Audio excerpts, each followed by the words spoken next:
Words about books, Ben. It's words about books, Nate. As our patrons might be aware, they voted on a bunch of books for us to read. One book every month, and we haven't read most of them yet. And so they're all just kind of crammed into this month. They sure are, Nate.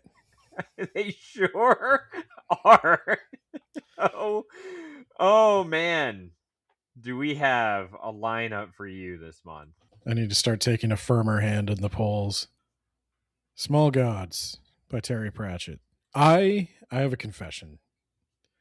I've tried and I have failed to like Terry Pratchett. I like Monty Python. I like British comedy. Maybe I just don't like it in book form. I don't find this to be a masterful satire of religion. I don't find it to be particularly funny. I was not laughing. Andy Serkis tried his very best until he started doing American accents, and then I was like, okay, it's a little offensive now. Is that what that was? I don't know, but I was like, what if I tried to do wherever the hell it is you're from, Andy? I bet you wouldn't like that. But anyway, I mean, like, it's not going to be as bad as what he is Hunt for Gollum, but that American accent was pretty bad. Yeah, I don't know, man. I tried. People are still telling me. So I've read 3 now. I've read Color Magic, and everybody's like, "Oh, that's the worst one." So far, it's the best one for me. So far, that's my favorite one.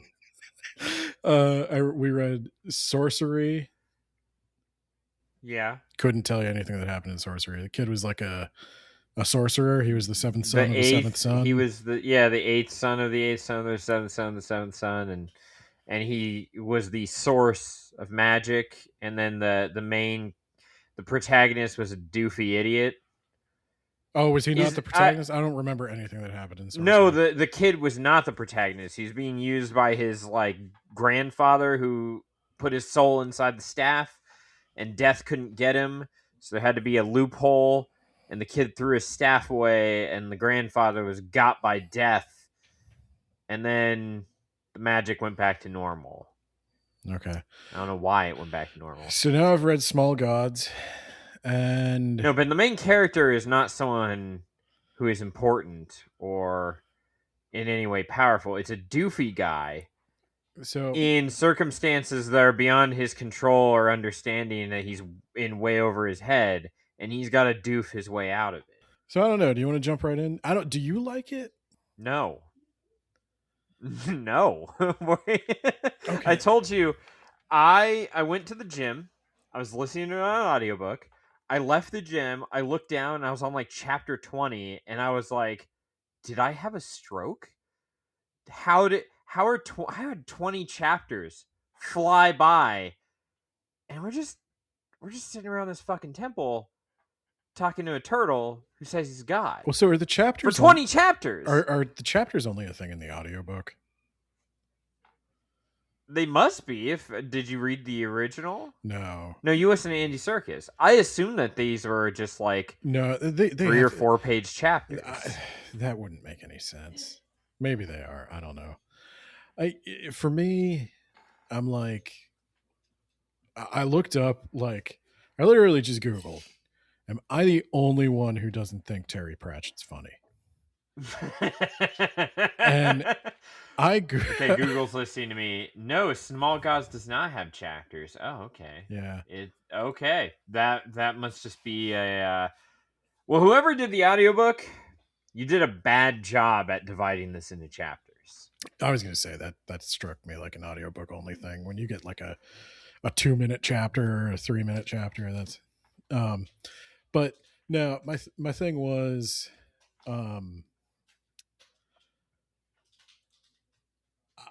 I looked it up, and everybody's just like, Well, first thing Terry Pratchett people do, and this happened in the Discord as well, and like I'm open to reading another one, but I actually don't think my mind's going to change here. So, um, the first thing everybody says is, "Oh, you're not reading the right Discworld novels." Of the 60 some Discworld novels,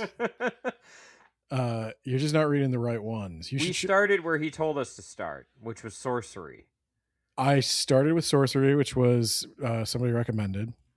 And then Small Gods was apparently like a standalone that is also recommended as a good jumping on point.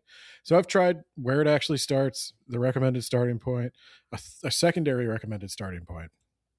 And I'll tell you, my problem is Terry Pratchett, genuinely good writer, has many interesting turns of phrase, clear command of the language. I can respect the talent. I understand why people like it.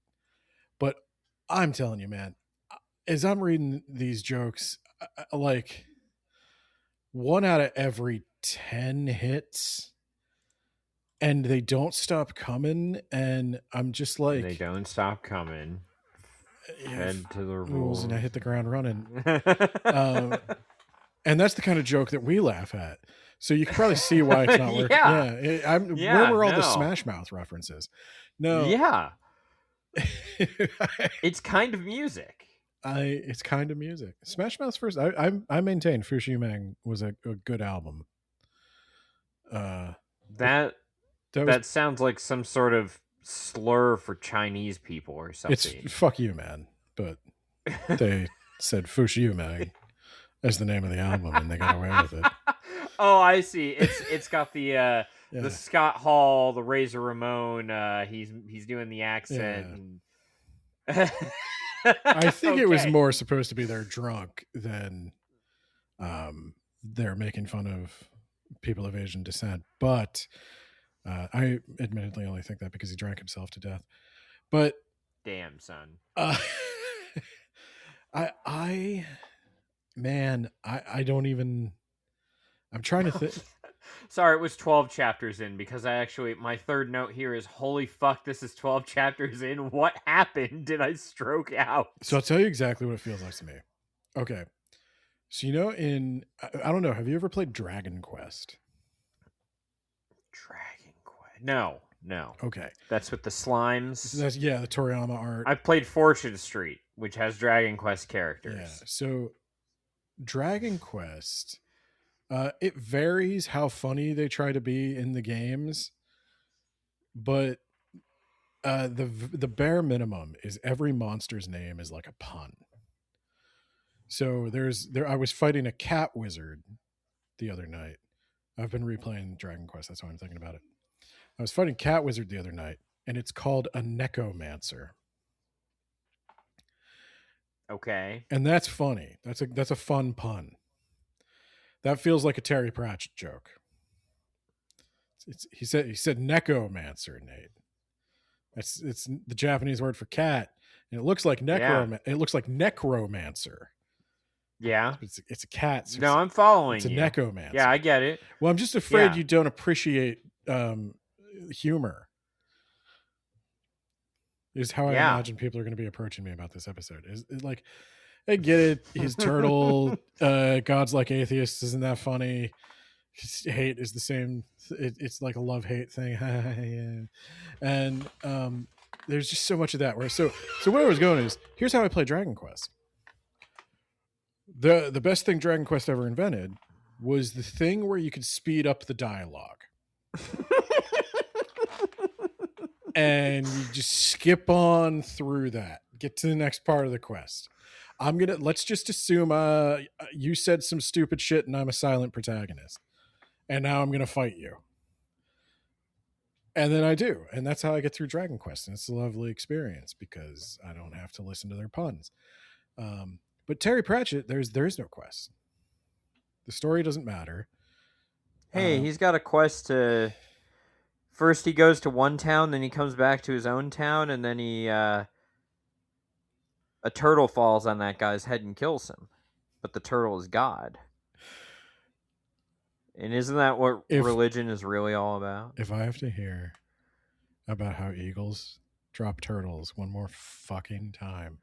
Did you know that, Ben? I'm going to They scream. draw turtles to break them open so they can eat them, Ben. I know that, and I know he just watched a nature documentary last night, and that's the inspiration for this whole goddamn novel. Yeah.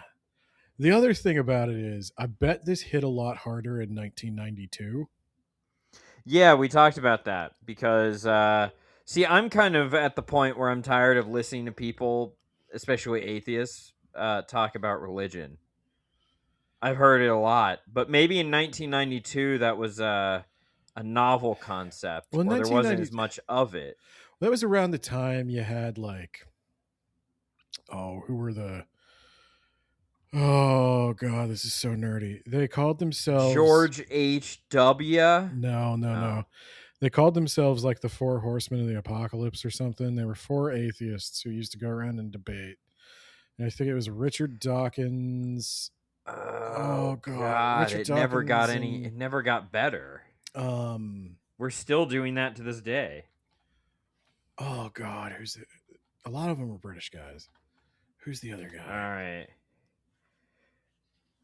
Christopher Hitchens, Sam Harris, and Daniel Dennett. I don't even remember that one. Is he the guy with the Egon hair? They argued against religion using science and reason. That's right. Facts and logic is what it is now, Ben. Well, Ben Shapiro is super Jewish. So yeah, he's the facts and logic. He's doing the opposite. Yeah, well, he's arguing for religion with facts and logic. But yeah. No, so yeah, British American. Yeah. Okay. So there was Sam Harris is an American. So here's the thing: the God delusion. God is not great. The end of faith. And then this guy wrote an author called Breaking the Spell, but that one doesn't even have a hyperlink, so he must be like the Ringo Starr of this group. Which one? Daniel Dennett. I don't know who Daniel Dennett is, so that's probably... yeah. He's the one who doesn't have a hyperlink to his book. Say, so that is probably the he's the Ringo. Yeah, the three. Yeah, but or the four. But I remember. So Christopher Hitchens, I think, was a journalist, and he was a big debate guy. He was very well spoken. Got in a lot of like zingers. Yeah, very and legitimately good. Fun debate if you like watching debates. Richard Dawkins, obviously he had two good books, and then he just never shut up about God again.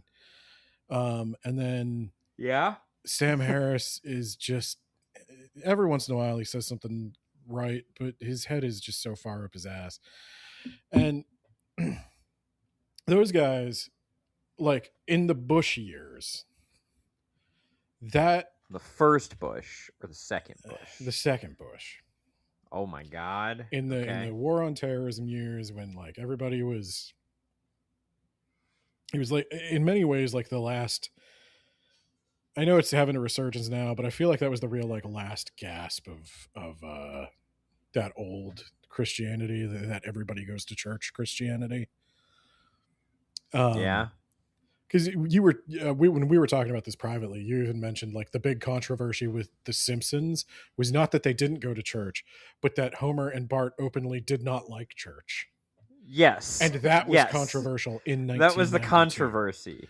So yes, I understand how Terry Pratchett's book may have seemed a lot more relevant, and a lot more in 1992. Yeah, the satire was probably a little edgier. It was probably more boundary pushing. Whereas now it's just your annoying college friend who won't shut the fuck up. Well, it almost went in a weird direction where like... My annoying college friend, Ben. Mine. Yeah. He wouldn't shut up, Ben. It's almost gone in a weird direction where the atheism stuff now, like if you're a hardcore atheist still, you're almost kind of like a weird libertarian. Yeah, you either worship at the altar of science or you want people to stop telling you what to do, and that's why you were anti-religious to begin with. Yeah, and now it's gone all that way, where I would have seen something like this as like something anti-religion, and this isn't really anti-religion. because he does make fun of atheists, and he seems to be arguing for some kind Right. of like humanistic, common sense practice. But it's it went from like, oh, I would have been on. I would have really liked this in 1992. I would have been all about it. It would have seemed edgy and transgressive and like, yeah, fighting for freedom and free speech. To like now, when you hear somebody fighting for free speech, it's like, okay, but do you mean free speech or do you just want to say the N word? Right. Like, and yeah, so there's that. The times have changed aspect to it. I think the thing that has been most influential Oh about, my God. One of Richard Dawson's notable public opponents was Jordan Peterson. yes, Jordan Peterson. Everything's connected, Ben. It's all connected. Yeah, it is. No, Jordan Peterson got into that debate space because after he realized that he couldn't keep coasting on the pronouns thing, he decided he was a Christian scholar, which he most certainly is not. And I think the debate that marked the beginning of the end of Jordan Peterson was Jordan Peterson versus Matt Dillahunty. And the only thing I remember from that is uh, Matt Dillahunty is an atheist. He's one of these old guys, and like he used to be he used to be like he wanted to be a preacher or something, and in the course of like studying, he sort of lost his faith, and um, he said to Jordan Peterson or something like, somehow they got on the topic of, can you quit smoking without a higher power? Like, you don't need to turn to a higher power to quit smoking. And Jordan Peterson was like, well, actually, I think you do. And Matt Dillahunty was like, I'm an atheist who's quit smoking. And he's like, but are you? Because if you were an atheist, damn, you got me. If you were an atheist, what's to stop you from just going around killing people? And it's like the fact, and this is like the common back and forth is like the fact that I don't want to kill people. Do you want to kill people? And the only thing that's stopping you is God? Because that's concerning. I feel like there should be a larger barrier, or eventually one day you're just going to kill somebody. Yeah. But regardless, yeah, the other thing that comes out of Small Gods is the notion, I don't know if this is where Neil Gaiman gets it, or if this is something a lot of people have been doing before then, but the notion that your belief creates the God, literally. Oh, yeah, when he wrote that really bad book that I hated. I didn't hate American Gods, unfortunately. Yeah, I remember there was a comment that was like, I don't think they read the book. It's like, I don't think you listened to the episode, buddy. I told you to stop reading halfway through because it sucked. I was very honest and upfront that I thought it sucked. And I think I stated my reasons why. I don't hate the idea that belief creates gods. And I guess that's really all I can say that's nice about Small Gods. Because he doesn't do a lot with the idea either. Hey now. He did you know that turtles, the eagles drop them on I've the also hard heard they're surfaces? good eating. Yeah. Turtle soup, yo. Yeah. Shredder was all about that turtle soup in the 80s. Look, I'm going to tell you Rest right now. in peace, Uncle Phil. I know a frightening amount about turtles.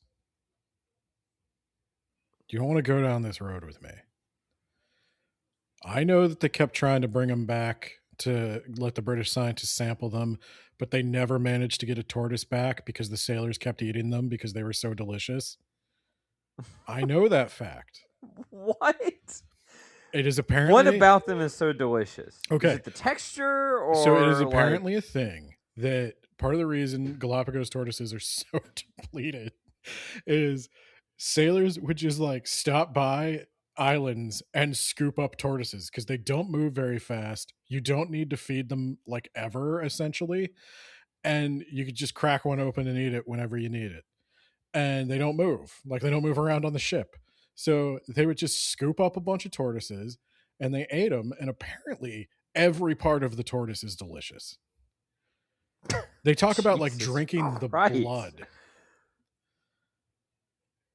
Oh man, so this is an important evolutionary discovery. Those tortoises fucked up because they made themselves delicious to people. I mean, yeah, basically any predator arrives at the Galapagos Islands, everything's done.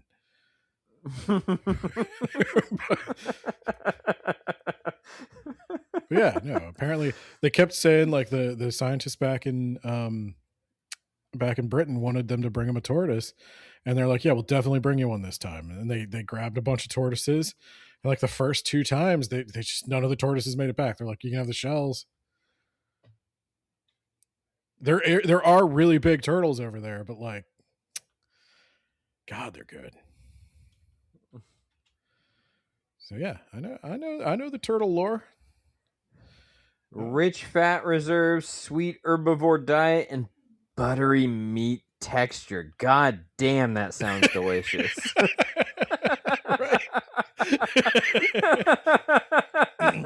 Oh my god, even their bone marrow is rich. I'm telling you, they ate every part of the tortoise. You got to imagine a bunch of sailors being like, guys, we got to save one. We got to save one for these guys. But like just one more. They wanted to bring us 6, but like, what if we just bring them 5? They only really need 1. Okay. They only really need, we could go again. We could go back. They're just so good. But yeah, I guess the biggest satire of the thing is the notion that people may think they're worshiping a god, but they have in fact come to worship the religious Facts and apparatus, oh. the institution of the church, rather than the God that the church exists to worship. So, well, it sounds like it was God's fault for putting the Pope in charge of everything. It's weird how that happened, but that's what the Bible says. So he talks to God, tells us what we want, what we need. Yeah. Well, do you want to jump in? That's why I'm part of the King Henry Church. You're Anglican? No, just specifically King Henry. I didn't incorporate any teachings. He was on the cover of the Bible, Ben. How can you not? Was he? He was on the cover of the Bible he wrote, yes. Okay. Are you sure you're not talking about King James? No, 100% King Henry VIII. Okay. He was on the cover of the Bible he wrote. Yeah. So that you knew this was legitimate. He needs to get rid of his wife. Because I was going to read it. Yeah. Okay. All right, Ben. My first note says, I don't know what's up. So we're off to a good start. And then the next note says a psychic Scottish one-eyed tortoise, and then followed by holy fuck, this is 12 chapters in. Did I stroke out? Okay, so this is good, Ben. So what I remember, this is good. What I remember is there's the Temple of History or whatever. There's a little like prequel thing where somebody's walking through like the Temple of History, and this isn't just where history is stored, this is where history is made.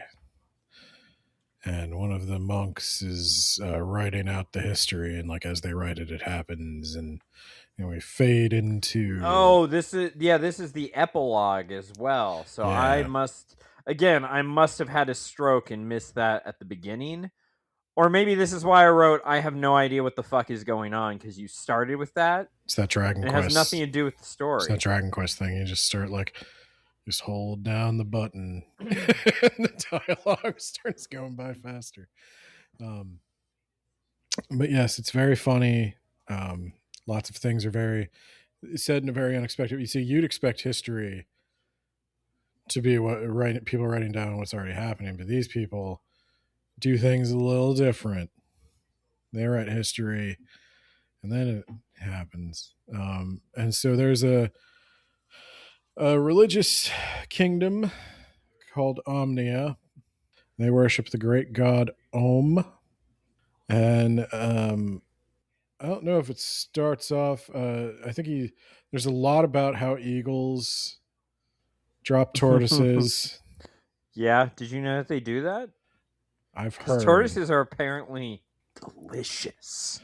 they're delicious, and for millions of years, they thought they were so goddamn clever with their little shells. But you know what? They weren't, because there are two creatures on Yeah. this earth that can kill and eat a tortoise. Well, there's more than two. I think a shark could probably eat a tortoise, but how's a shark going to get to a tortoise? Sea turtles. Well, they definitely eat sea turtles. Yeah, that's But the closest they're going to get till they evolve legs. I don't know. I bet they can catch one that wanders a little too close. Anyway.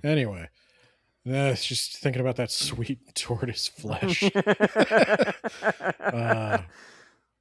An eagle drops a tortoise, but this tortoise is a one-eyed Scottish god. Hell yeah. And I don't like the voice. I wrote that twice. I really do not like his voice, Ben. I like Andy Serkis as an audiobook narrator until he started doing the American accent, and then he couldn't keep it straight. It was so weird to hear some of the things. Like, his American accent needs a little work, and maybe the Scottish one does too, and I'm just not Scottish enough to notice it. But like, in the American accent, he'd still like do a British pronunciation with an American accent, like the word Lord. He did not hit the R at all. He was like, Lord.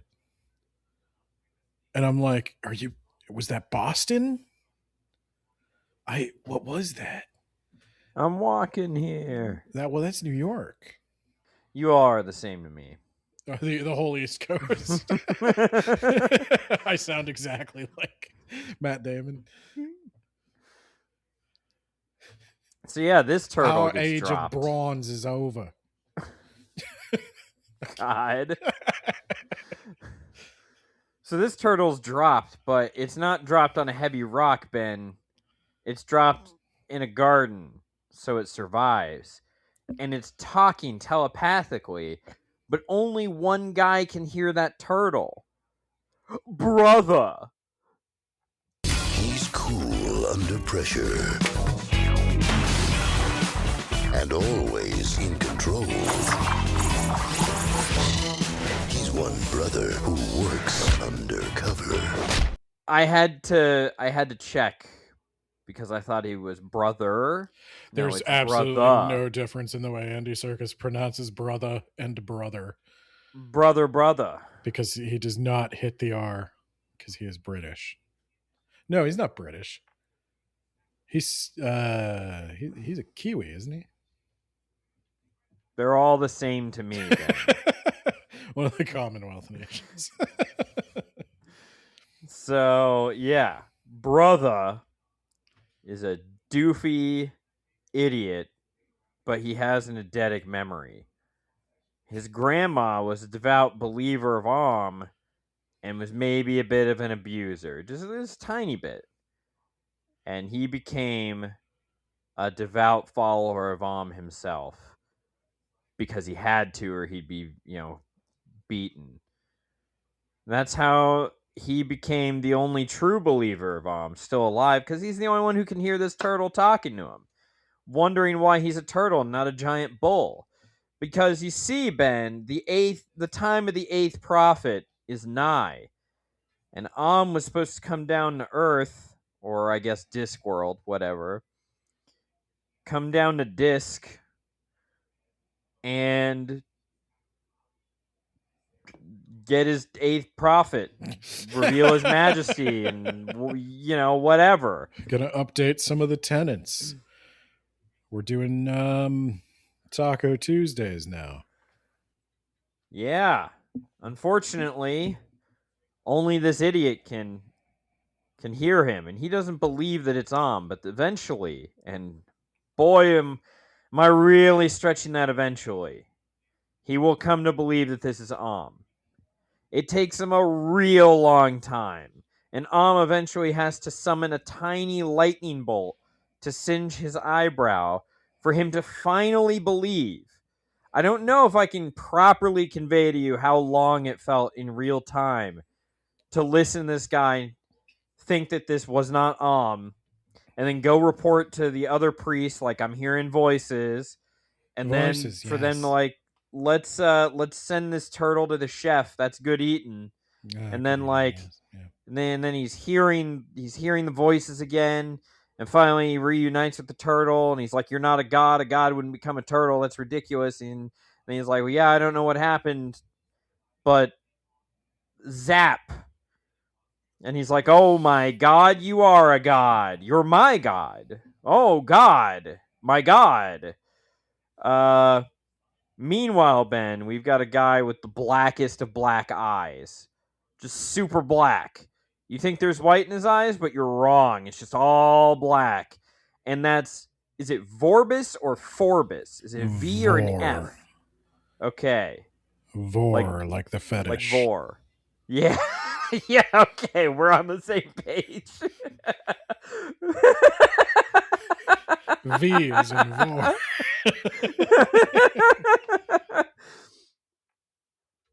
So Vorbis just sent out what was essentially a raiding party in some ships to another town, and all those ships got destroyed. And he's like, well, first of all, we need to start beating people. If you have just for anything, any reason, contraband, whatever, he's an exquisitor, Ben. Not an inquisitor, an exquisitor. The inquisitors are different ones.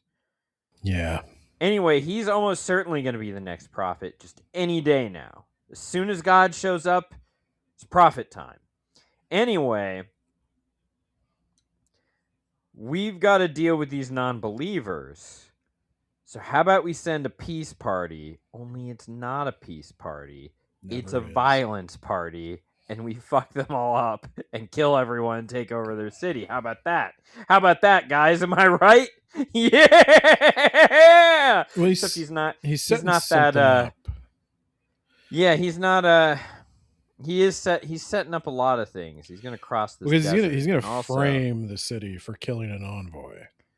Well, yeah. First he murders his own people, and then But there's also a lot of like observational humor. Where it's like, I think I described it as like, a person who nouns a verb or who verbs a noun. We all know a person who verbs a noun, right? And that's what Vorbis was, a person who verbed a noun. And he'll do that. Like the one guy's mom. I hear someone say giggity? Because if not, I'm going to say it. The one guy's grandma is an old church lady. We all know an old church lady, right? She's got almost as much power as the Reverend, because all she does is the bake sale. Somebody's got to do the bake sale, and that bake sale is the glue that's holding this whole thing together.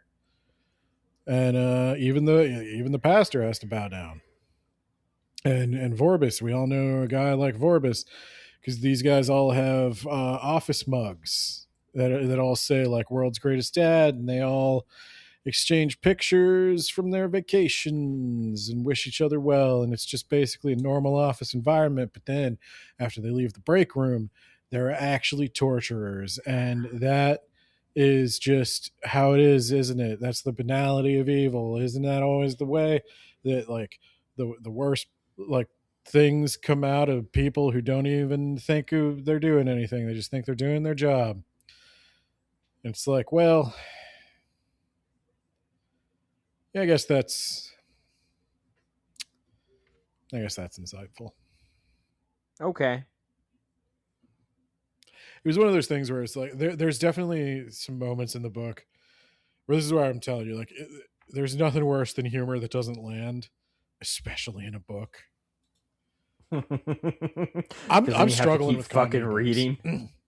In Terry Pratchett's defense, I'm struggling with comedy books. None of them are working for me. I remember liking stuff like this when I was in high school, and Christopher Moore. yeah, everything I've reread. Well, Christopher Moore, Douglas Adams. I've gone back to I a haven't couple of read them. Douglas Adams. I went back to Hitchhiker's Guide to the Galaxy, and I was like, man, I just do not give a shit.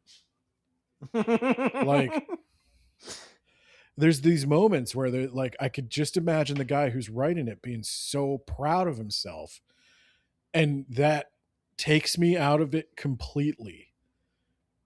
I'm starting to appreciate the performance aspect of like decent stand-up. You got to sell the joke. And there's no one in the book, there's no one there to sell the joke except my brain. And it's not a laugh a minute up here, you know? I'm just not a happy guy. Well, anyway, Ben, somehow Vorbis comes across brother. I don't remember why. He needs a guy who can remember everything. He hears about his skill. Yeah, I don't remember why he hears about that skill or how, but he does recognize, like, oh, that'll be useful. He's talking to the guy who the turtle has called a pedophile. Or pedophile, as Terry Pratchett would say. And yeah, I'm gonna be real. Up until they actually go to a Phoebe, having some struggles with events outside of. I can help you out here. So I think he comes across.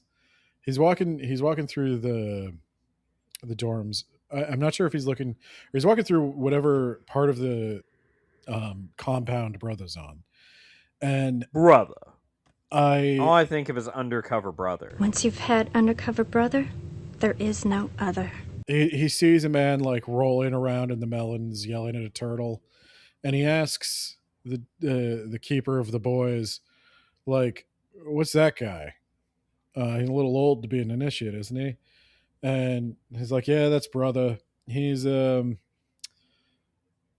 that great. We've never been able to teach him how to read. I'll tell you the one weird thing about this dude. Remembers literally everything."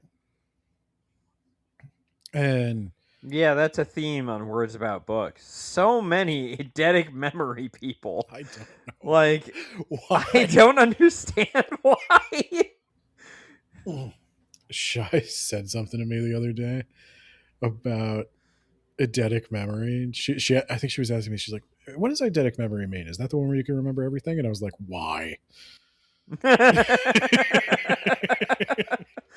I have eidetic memory PTSD. I don't know why so many authors are so in love with this idea. But yeah, so brother remembers everything. And the Vorbis guy realizes he has a use for that. And so he tests brother. He brings him to a council of exquisitors, and they they quiz him. Like they take him through a room that he could only seen for like a minute, and they start quizzing him about all the details of everything in the room, and he knocks it out of the park. And in fact, brother doesn't even understand life being any other way. He doesn't he can't even imagine how people forget. When Vorbis says, "You will forget that we had this conversation," he's like, "Uh-huh." And he's like, "I don't how can you forget things? Is that a thing people do?" Yeah. That's the other thing about there's a lot of humor around brother being very, very dumb. Like, yeah, is this a theme with Terry Pratchett books where the main character is a doof? I don't know. I think that's a theme with like British humor though. There's like there's always like a guy in the sketch that doesn't get it and can never get it, and like everybody else has to be the straight man, and it just grows in absurdity. And normally I like that. But I really do think there's something broken in my brain where I need somebody to act that out for me, though, because my brain can no longer imagine joy. Jesus. I think it's the times we live in, Nate. I think they're getting to me.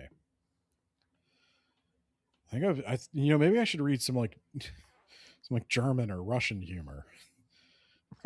Maybe I've moved past. That really gets you. Maybe I've moved past the British.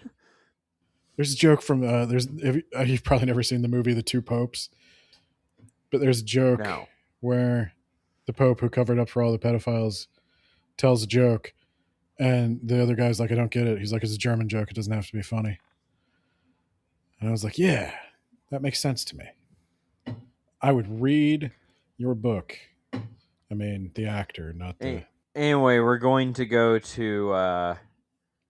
we're going to take Brother to the city of... I just said its name, Phoebe. And I've already... Phoebe. We're going to get them, Ben. They attacked our convoy or our mission. It kills the guy before they head out. Yeah. And death is there. Anyway. So... This is where they introduce the desert, which is an interesting concept. I'm going to do Terry Pratchett a little dirty here and say it's not... The desert is not unlike the mirror from A Court of Wings and Ruin, where when you die, you go to this desert. And to get to the afterlife, you've got to walk across the desert. But nobody can go with you, and you can't take anything. You're just going to be alone with your thoughts in a landscape with nothing to look at for I don't know how long. And that's you facing yourself. And that's a pretty... I'll give Terry Pratchett this. That's a pretty solid concept of like facing yourself down. That really drives it home. But yes, they head to a Phoebe. But they go by boat, and then there's a thing where they're on the boat. Oh, God, they're on the boat for a long time. They're on the boat for way longer than they need to be because nothing happens on this fucking boat, Ben. But there's an old sailor's thing where you don't want to kill a porpoise, but then Vorbis is like, well, here's a spear. Get to killing it. Because you see, Vorbis is the bad guy, Ben. And he makes other people do bad things as well. He's bad, and and the turtle goes with them. Oh, also for some reason earlier he turns the turtle over on his back, and then wedges a pebble under it so it can't roll over.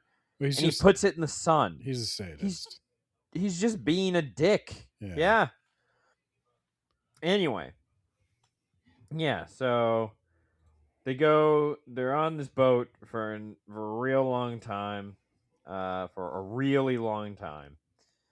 I can see where I stopped taking notes. So the only thing of note thing of note that happens while they're on the boat is I think there is a storm.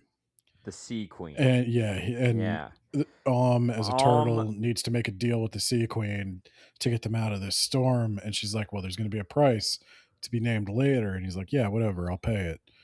That's foreshadowing. And also they're like, he realizes he only has one true believer, and that's Brother. Well, yeah, but then he's going to realize that again later in the city. Yeah, that is odd, right? I did not know if maybe again I stroked out, but yes, he does realize he only has one believer twice. So when I started looking into, am I the only one who doesn't find Terry Pratchett funny? One of the things people told me was that the early books, and I suppose the 13th book counts as the early books, weren't very narrative or character focused. Okay, and that changes later on? I guess. The nice thing about Discworld having 60 books is Jesus fucking Christ, are you serious? It's more than 60, but... All right, this seems like another one of those experiments. I need to go in at the far right end of the graph where I just read a random book at the end. So, it seems to me that that's a handy excuse for never letting anybody admit they don't like Discworld. It's like, well, you just need to try something from the mid 40s. That's where he really hits his stride. Yeah. So we make it to a Phoebe, and there's a labyrinth, Ben, because Terry Pratchett stole everything from John Bierce. I gotta tell you, and again, I know John Bierce doesn't want this compliment. I prefer John Bierce. Anyway, there's a labyrinth, Ben. The only way to get to the palace is to go through the labyrinth. The only way to get through the labyrinth without dying is by 13 guides, and each guide only knows his section of the labyrinth. So all 13 have to be in sync in order for you to get through to meet the leaders of the city, or you'll die. Okay, can I tell you about this part? This part illustrates something that I actually hate, and this is where you're just rambling. You're just rambling bullshit, And everyone's going to be blindfolded, Ben. And it's not funny. And we're gonna and this whole like everybody's the 13 and each one of them tried to make their thing better than blah blah blah. It's like, stop writing. And there is a contest, Ben. And how far can each one is going to be like? How far can someone get through without a guide? Stop and one writing. guy made it like 4 steps, and he died. And yeah, Ben, there's a contest. Shut up.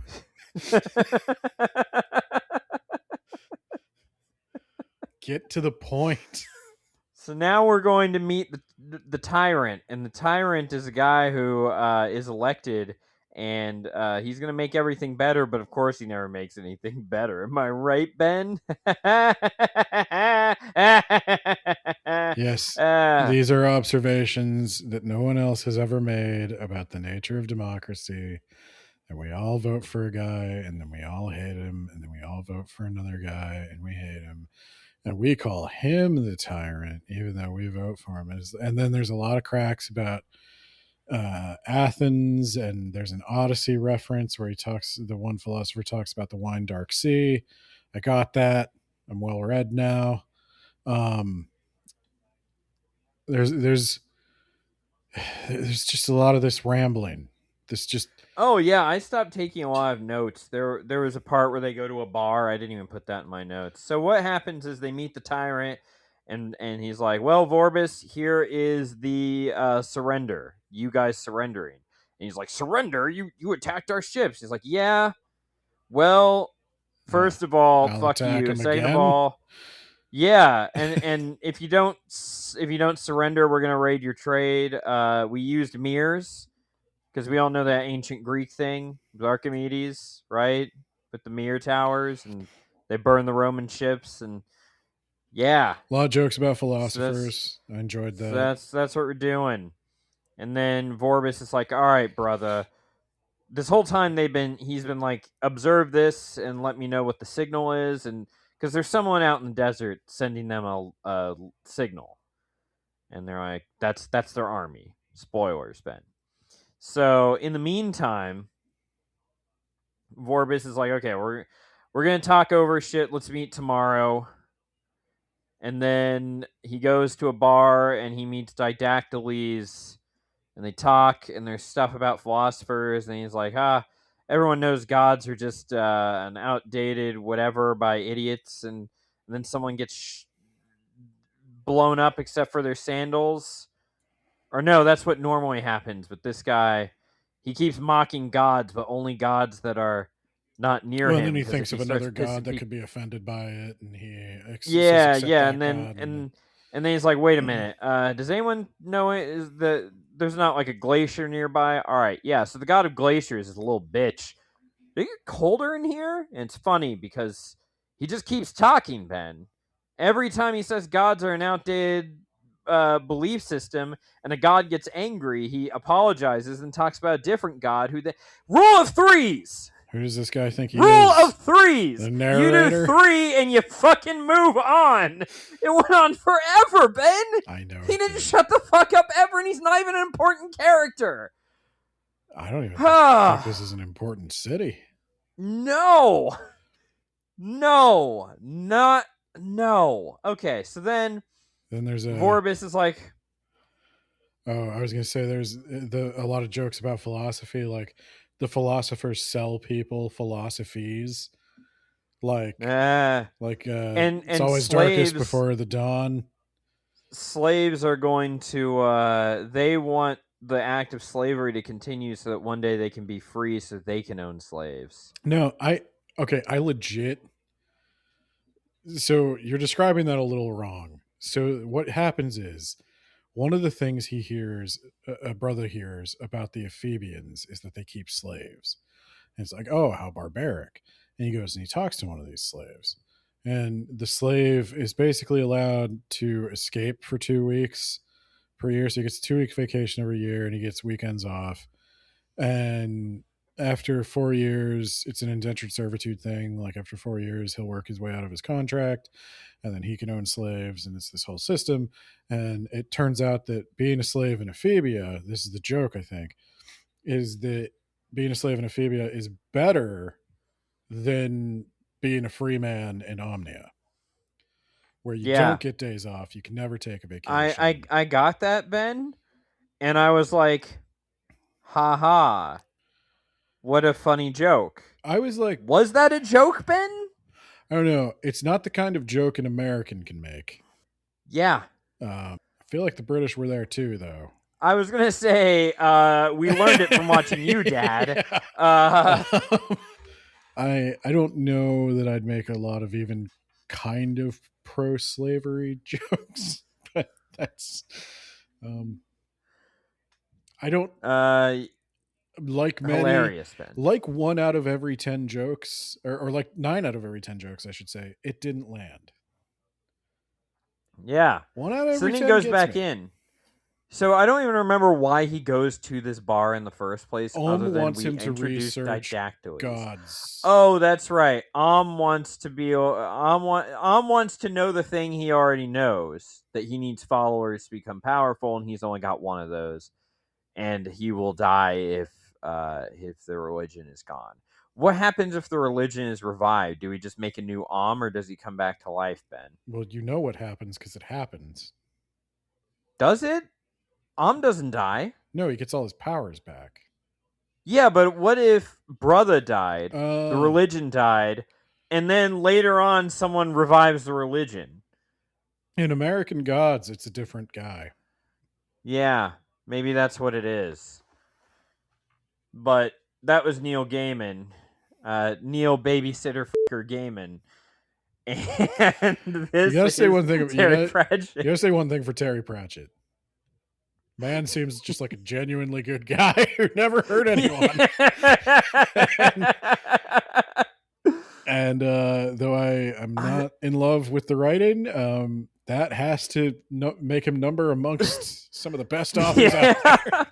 I remember, I think it was someone saying to you, like, hey man, you're not supposed to convict a guy with guilty or innocent until proven guilty.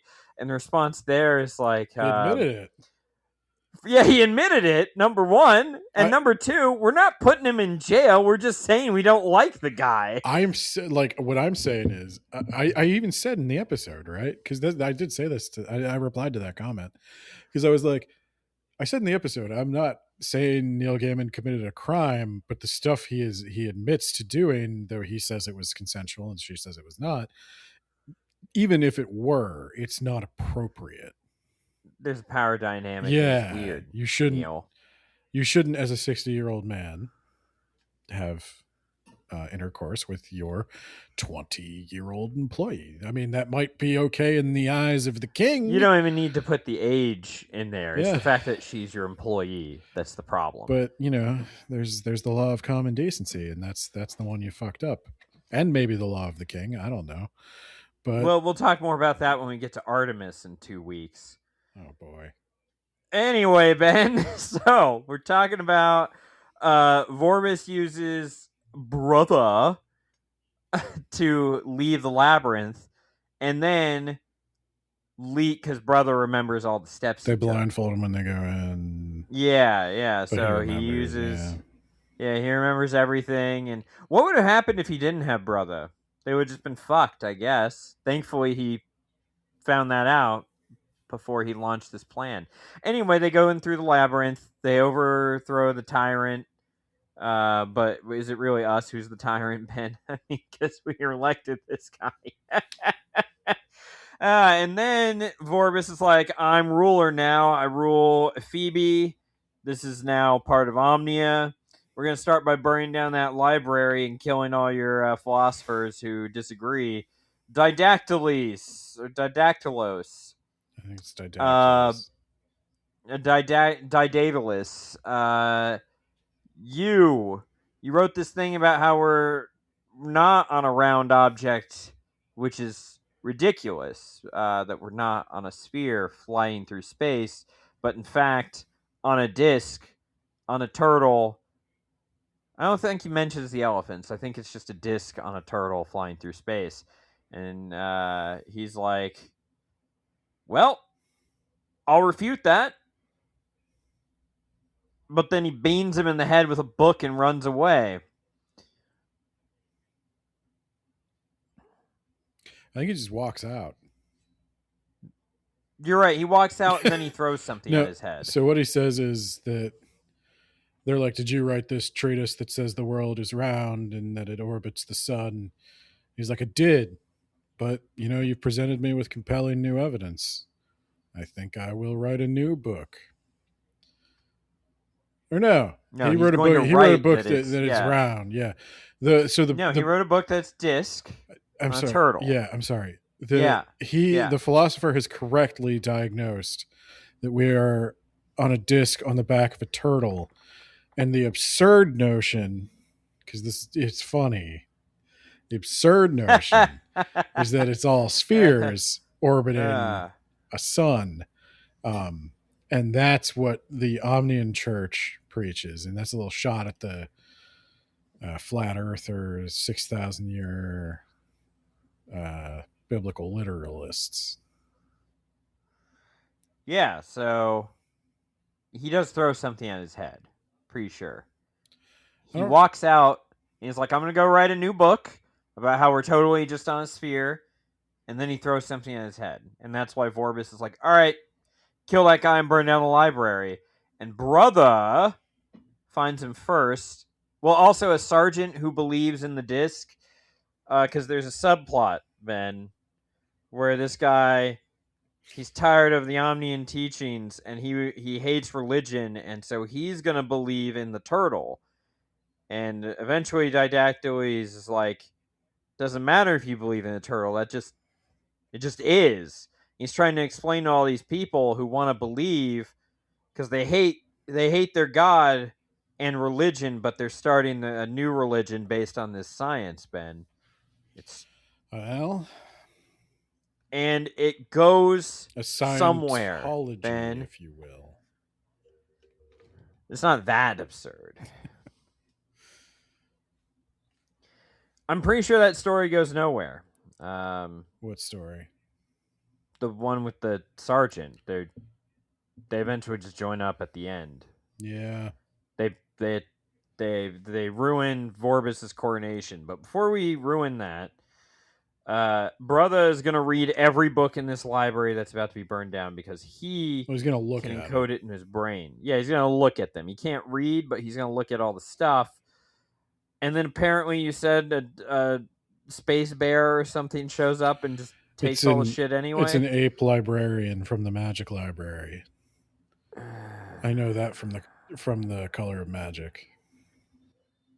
Hold on, let me one more time. I almost said the color out of magic.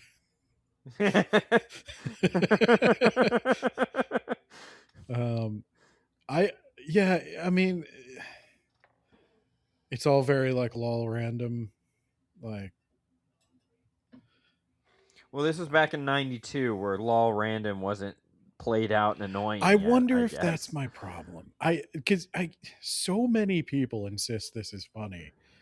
I'm like, maybe they read it back in the day and never came back to it.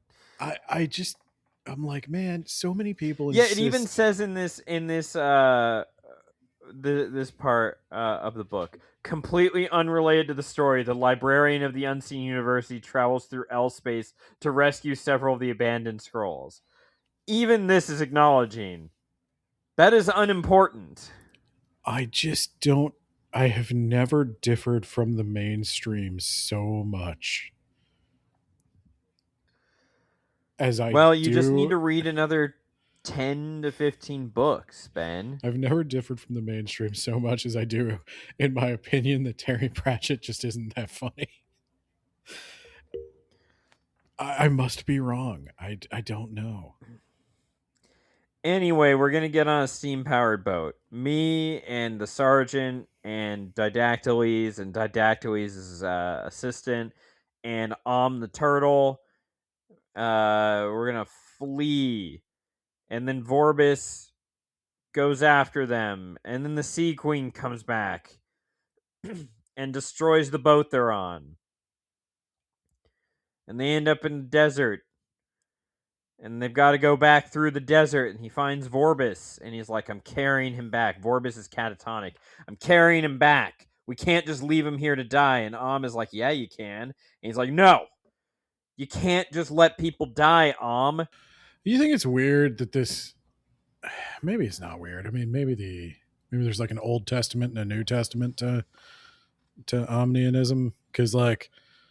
Well, he says all the prophets just made shit up. So I guess that would make sense, because Alm is like a very like old school Yahweh type god. Like he killing the non-believers and also the people. Like, I promised these guys this land, but I don't own it.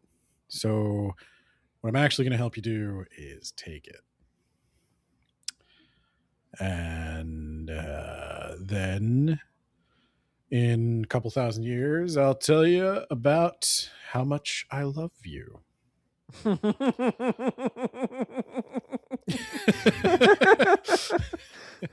It was all about love all along, guys. Like when I was I was helping the Israelites blow up cities, that was a phase. Yeah. And I was just going through a phase. I just thought they'd do well there, And thankfully, that problem is just put to bed, and it's never going to come back up. It's never going to come back. Nope. Nope. No, not at all. When was the last time Israel has ever blown up a town? Am I right, guys? Earlier. Anyway, we're going through the desert, Ben. Yeah. We're going through the desert. The reason we already said they worship the religious institution rather than the God itself. That's why only has one true believer. But sucks too. So like, I'm okay with that. I mean, the religious institution also sucks, but. Well, he's taking Vorbis through the desert, and then he eats a snake and feels bad about it. And then a lion attacks, but the lion's hurt, and he's like, well, we can't just let the lion die. And it's like, okay, so you're going to carry a lion and Vorbis through the desert now? What the fuck? And then they find a temple to an old small god who no longer exists. And it's like, this is what happens to us gods when no one believes anymore. No one even remembers this god's name. This is what happens to literally every human, inevitably. Yeah. Mwah. And then let's see. Yeah, the Didactylus. I already talked about that. Brother is tempted by roast pig and beer from some other god. Then the Ephebians, they win because everything kind of broke down after Vorbis left. Then something. Vorbis gets his mind back together. He brains Brother, throws Alm, and then he takes Brother back to Omnia. Deacon Numrod, a dumb name for another dumb person. Archbishop Brother, and now Vorbis is going to be prophet, and Brother is like, no. And Vorbis is afraid of Brother because Vorbis only heard his own thoughts in that desert, Ben. He didn't hear the thought of God, and Now he doesn't know what to do, and he's just going to kind of fake it until he makes it and says that he's the 8th prophet. And brother wants to stop him, so we're going to torture you to death. We're going to put you in a bowl, and it's going to heat up with the power of the sun, and we're going to bake you. And unlike a turtle, you don't taste delicious. And a bunch of stuff happens. There's a sergeant running around with didactyles. They're going to throw open some gates, and more stuff happens, and then finally it gets grabbed by that eagle. You remember that eagle? Did you know eagles eat turtles, and they drop turtles on the hard rocks to crack their shells open? But this time, Ben, the turtle grabbed the eagle's, I'm sure it's not the genitals, but bites him and is like, hey, listen here, fucker. Instead of dropping me on a rock, you're going to fly into town and drop me on this guy's head. So as they're about to proclaim Vorbis, the 8th prophet, a turtle falls on his head and crushes his skull and kills him. And then they're like, hooray, it's actually, the prophet is brother. But then the Ephebians show up, Ben, and they got all the other city-states together. We're going to finally get rid of Omnia once and for all. And brother is like, I'm going to go negotiate with them. Hey, let's not fight. And he's like, how about instead of not fighting, we do fight? And then the people who are listening to What's-His-Nuts, brother, they follow him, so they assume that a fight is in fact going to happen, and brother was actually trying to fight. And then, there's the Iron Turtle war engine. I forgot about that because I stopped taking notes, Ben. I was exhausted. That was designed by Didactyles' assistant. And then goes to Godland and starts punching gods in a casino or something where they bet on followers. Yeah, they bet on souls. Stop me when I'm wrong, Ben, but this is all shit that happened. And then all the other gods compel all their soldiers to stop fighting and make peace. And the battle does not happen, and brother is the 8th prophet, and he's like, okay, God, you got to start doing some things for us too. We're going to enter into a constitutional monarchy. A constitutional theocracy, Ben. Yes. God, you get to be part of, you get to be the figurehead, but like, you got to also provide for the people. And we're going to renew this contract every 100 years or something. Or he's not going to smite people. He agrees not to smite anyone for 100 years. And then 100 years to the day brother dies. And brother makes a big old library. And then he lives for another 100 years. He lives an unusually long period of time. And then he dies 100 years to the day. And then he goes to that desert in the afterlife. And he finds that Vorbis is there, and because he's such a great guy, he takes Vorbis by the hand and he starts leading him across the desert because Vorbis could not cross that desert. He couldn't face himself. So brother's he's gonna help him do that and get to the afterlife. And then we go back to that weird framing device with the monks or whatever that write the stories. Mm-hmm. This was originally going to be a big old bloodbath with everyone dying and killing each other, but it was a better story to have all the gods make up and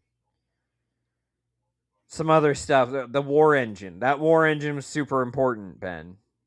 And you remember that scene with the philosophers in the bar? I remember that scene. I do, yes. Anyway, that's the end. Yeah. Just a long silence. Uh-huh. I'm reeling, Nate. I don't know.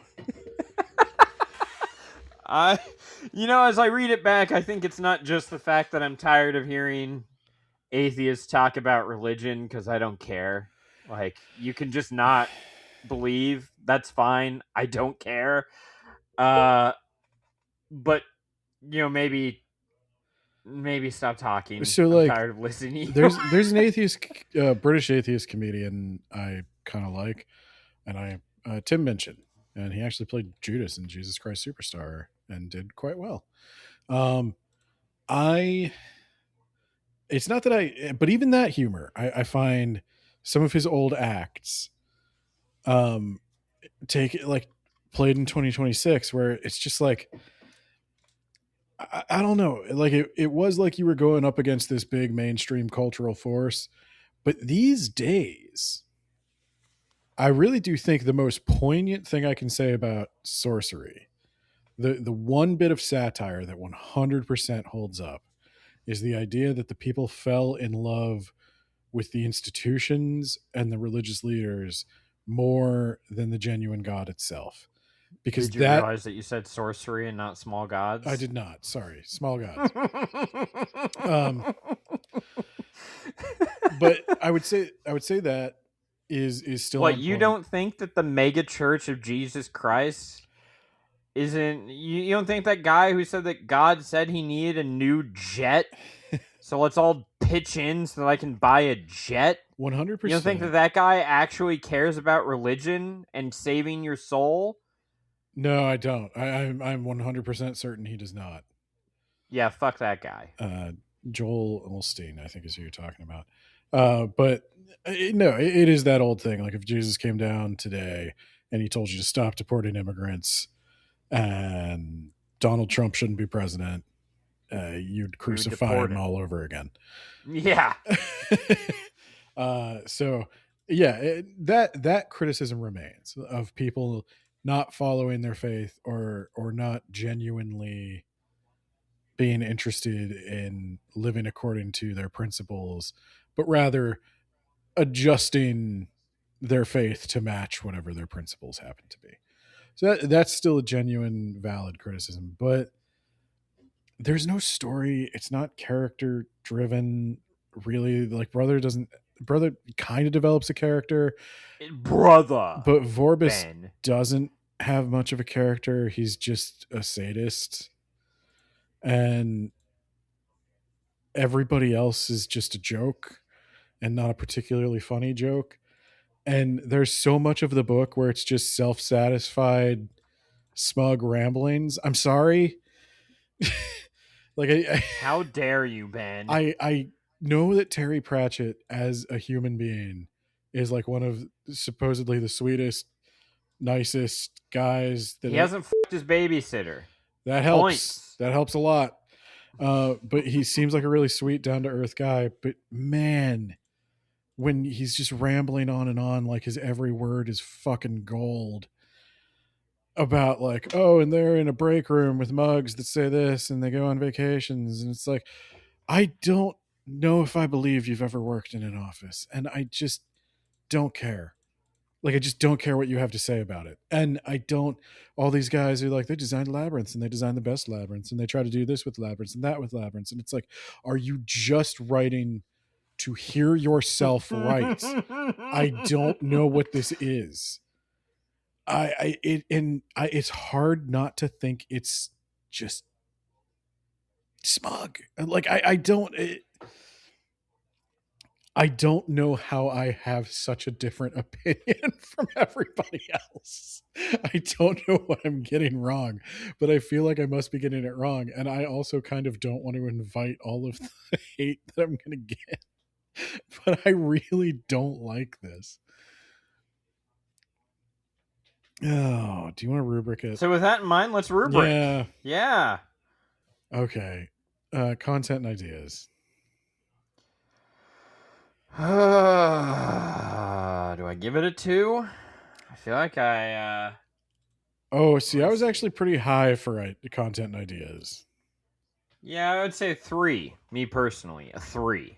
I went up to 4 for content and ideas because I figured the small gods thing, the concept of like the belief system where the gods wax and wane with the believers and all that. And I don't know if this is where it first comes out, but it seems to be highly influential for people who like that sort of system.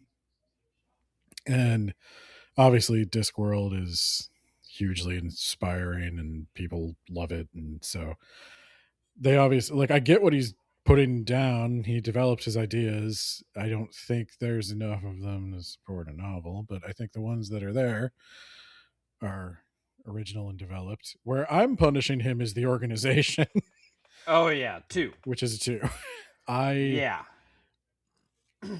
I don't look, if he wanted to write a stand-up set about religion or a small sketch show about small gods, that would be cool. I think I'd probably enjoy that a lot more. If this was like a 30-minute, 20-minute Monty Python episode, that'd be sweet. But I don't even think this is like Monty Python movie worthy. This is just So I would say much too slow. It's much too slow. Yes. It's just a loose 100%. framework to hang his jokes on. And like I said, some of them I don't even feel like are jokes. Some of them I just think are your weird observational ramblings, like that stuff people used to make fun of Jerry Seinfeld about. Where he's like, you guys ever see an airplane? Yeah. What's the deal with that? Yeah, what's the deal with that? You ever see these guys who make labyrinths? What were they thinking? Just trying to compete with each other to see how complicated they can make the labyrinth? You would like to imagine they had like a bunch of contests and stuff. It's like, boo. Boo! Boo, get the fuck off the fucking stage.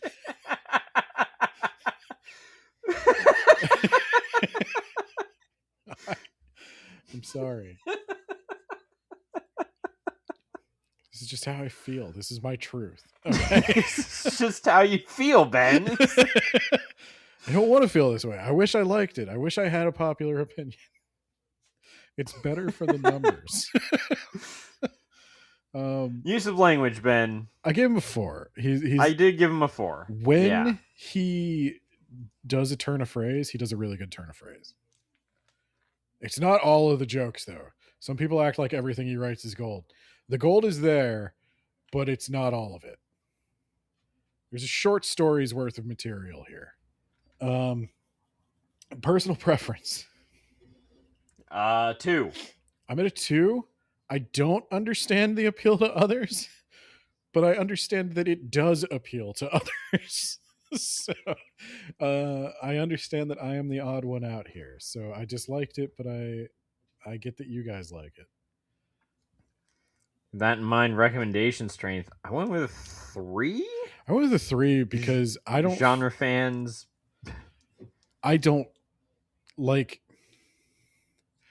I really don't like this business of like, how do you recommend Discworld to people? Well, try this, and if you don't like it, try this, and if you don't like it, try this, and if you don't like it, try this. And it's like, okay, if I have to try 6 novels to figure out if that's a lot of novels, guys. That's more than most series. Okay. Like, there's a lot of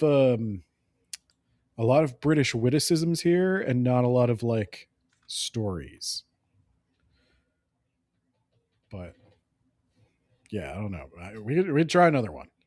I'll make another Patreon poll where it's like, we'll do one of the like, every choice is punishing. Every choice is something I hate. That's when we'll do Terry Pratchett. But overall, I wound up with a 53 out of 100. I'm going to round it up to a 3 out of 5. It's kind of like a 2.5. I wound up with a little less than that, but I already closed out. So, because I gave him a 3 on content and ideas. Yeah, I'm kind of like a low 2.5 out of 5, but I'll round it up to 3. I almost said more gods than stars. small gods than stars. That's smaller gods than stars. I'm not kidding you even a little. I prefer more gods than stars. And I think it's because actually I don't know if I prefer the more like serious tone, not that one's super serious, but like stuff's happening, I guess. But yeah, I guess that's like high praise, and probably John Bierce doesn't want to compete with Sir Terry Pratchett. I don't care about his British title, but yeah, there you go. So, people who might be very angry with us about this, I don't know how the patrons feel about Terry Pratchett. But who are they, Ben? Okay. Well, they are, of course, as mentioned, John Bierce, author of The Mage Errant, The Rack, and More Gods Than Stars, which obviously takes some inspiration from Small Gods. And take that for what you will. They are Jamie the Gravy Man of If You Want the Gravy blog. They are Isekai Sensei Sama of the That Time I Got Reincarnated in the Same World as an Anime Podcaster podcast is Discworld, an Isekai. Spooky Shy with a Y.